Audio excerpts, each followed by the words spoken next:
So what happens now? All right, we got a classic case of two trends clashing with each other. I'm going to go into the first one.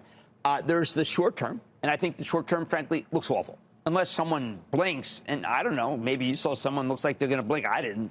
Sure, there will be a lot of merchandise stuck in Chinese factories and ports. While that's certainly bad for them, it's not really good for us. Just because they lose doesn't necessarily mean we win.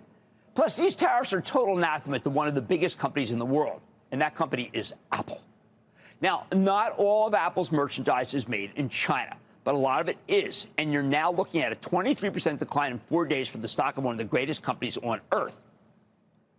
The president was well aware that this could be a problem for Apple, which had committed to more than $500 billion investment in the United States. I know some investors probably thought that that $500 billion might have somehow bought Apple some immunity. But the only immunity you get from this White House is if you pick up your manufacturing in another country and you plop it down in the United States. And you know what? That's actually an unrealistic goal. It can't be done. I don't know how many times I can say that, but you can't build dozens of factories in the United States since Election Day and have them fully staffed pumping out iPhones. It doesn't work like that. Even in the best-case scenario, it would take a long, long time, and this is not the best-case scenario. Doesn't matter. The changes that necessitate moving are happening anyway. Apple makes the best, most beloved product we have.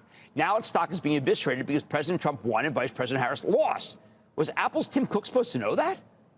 And why did Apple stock trade up to $190 today before finishing way down $172? That's almost an unfathomable range for this huge capitalization stock.